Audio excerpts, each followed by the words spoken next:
बिस्मिल्लाहिर्रहमानिर्रहीम। अस्सलाम वालेकुम व्यूअर्स, आप देख रहे हैं डाइनिंग और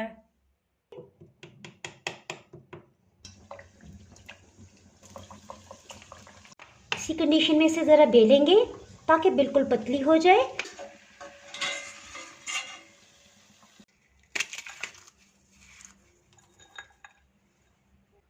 जी, आज मैं आपसे पापड़ी की ओरिजिनल रेसिपी शेयर कर रही हूँ। आप इस वीडियो को शुरू से आखिर तक कंप्लीट देखिएगा, स्टेप बाय स्टेप, कहीं से भी स्किप ना कीजिएगा ताकि कोई भी पॉइंट आपसे मिस ना हो पाए। अगर मेरी वीडियोस अच्छी लगी तो लाल सब्सक्राइब को क्लिक कर दें। साथ में ये जो बेल का आइकॉन है इसको क्लिक कर दें। इसको क्लिक करने से आपको मेरी हर नई वीडियो का नोटिफिकेशन सबसे पहले फ्री में मिलेगा। मैदा 14 खाने वाले चम्मच इस तरह से भर के लिया है और अगर ग्राम्स में देखा जाए तो 218 ग्राम्स बनते हैं। नमक आधी चाय की चम्मच, इसे अच्छी तरह मिक्स कर लेंगे। कुकिंग ऑयल 80 ml यानी कि 10 खाने वाले चम्मच कुकिंग ऑयल इसमें जाएगा। इसे अच्छी तरह से मिक्स कर लेंगे। ज़्यादा बेहतर है कि इसे हाथों से मिक्स किया जाए। देखिए, जब इस तरह से मुट्ठी में लें तो इस शेप में आ रहा है। इसके साथ ही बहुत ही कम मिकदार में पानी डालेंगे, 2 खाने वाले चम्मच पहले डाल के इसे मिक्स करते हैं। अच्छी तरह से मिक्स कर लेंगे। फिर से पानी शामिल करेंगे, 1 खाने वाला चम्मच मज़ीद पानी शामिल करेंगे। तकरीबन 10 खाने वाले चम्मच इसमें पानी गया है। 2 मिनट तक अच्छी तरह गूंद लेंगे। ये देखिए शेप में आ गया है। इसके साथ ही हाथों से इस तरह से प्रेस करते हुए इसे एक बॉल की शेप दे देंगे। डो को मज़ीद सॉफ्ट बनाने के लिए 1 मिनट तक दोबारा से इस तरह से इसे गूंद लेंगे।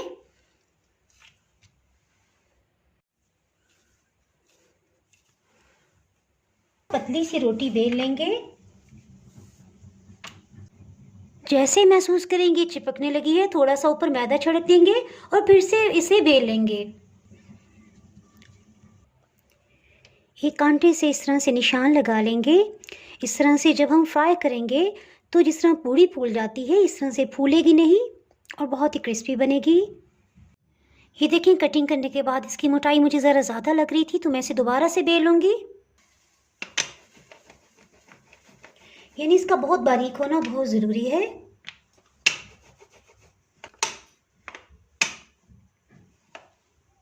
बेलने के बाद देखें इतनी बारीक हो गई है कि नीचे लाइंस भी नज़र आ रही हैं। फिर से कांटे से इस तरह से निशान बना लेंगे ताकि फूले नहीं। ये देखिए, सभी को मैंने दोबारा से पतला बेल लिया है और इस तरह से कांटे से इस पे निशान भी लगा लिए हैं। कुकिंग ऑयल को 1 मिनट के लिए मीडियम हीट पे प्री हीट कर लिया था। इसके बाद बिल्कुल हीट को लो कर दिया है और थ्रू आउट इसे बिल्कुल लो हीट में ही फ्राई करेंगे।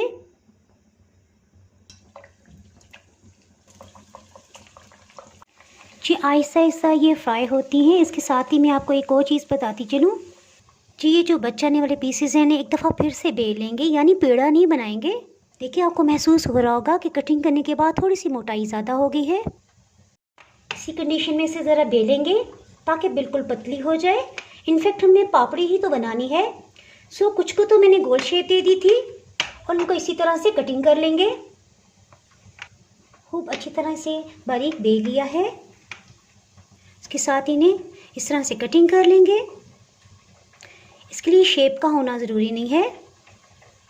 देखिए, घर के साफ़ सुथरे ऑयल में आप जो भी बनाएंगे बाज़ार की निस्बत वो बहुत ही बेहतरीन और अच्छा होगा। इसके साथ ही पापड़ी को देख लेते हैं। इसको बिल्कुल लो हीट पे फ्राई होते तकरीबन 3 मिनट हो चुके हैं। बिल्कुल लो हीट से इसे मीडियम लो पे कर दिया है। इससे इंशाल्लाह इसमें कड़कपन आ जाएगा। जी, अल्हम्दुलिल्लाह इन पे बहुत अच्छे से गोल्डन कलर आ गया है। इन्हें निकाल लेते हैं।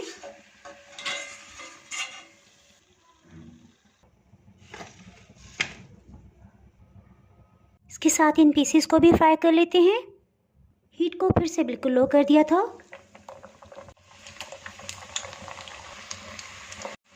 ओहो देखें, जल्दी में मैंने इसे कांटे से निशान नहीं दिए तो ये थोड़ा फूलने लग गया है, लेकिन इंशाल्लाह बहुत ही क्रिस्पी बनेगा।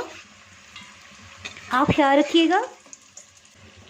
जी पहले हम पापड़ी को फ्राई कर चुके हैं, इसलिए ऑयल का टेम्परेचर बहुत हाई है, तो इसे थ्रू आउट हम बिल्कुल लो हीट पे ही फ्राई कर रहे हैं। लेकिन कुछ लाइट गोल्डन कलर में आ गए, इसके साथ ही हीट को मीडियम लो कर देंगे।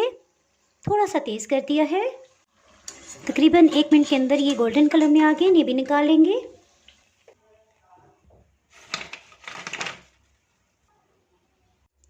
ये मैं आपको तोड़ के बताती हूँ। ये देखिए कितनी क्रिस्पी है ये मैं आपको टेस्ट करके बताती हूँ।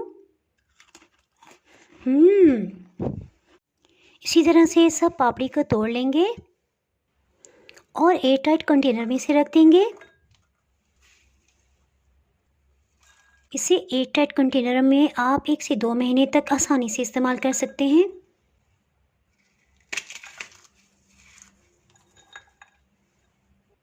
पापड़ी की ये रेसिपी आपको इंशाल्लाह बहुत ही पसंद आने वाली है। अगर आपने मेरा चैनल अभी तक सब्सक्राइब नहीं किया तो चैनल को सब्सक्राइब कर दें, बेल आइकन ज़रूर प्रेस कर दीजिएगा। इसके बगैर आपको मेरी हर नई आने वाली वीडियो का नोटिफिकेशन नहीं मिल पाएगा। दुआओं में याद रखें। इसके साथ ही मैं इजाज़त चाहती हूँ। अल्लाह हाफिज़।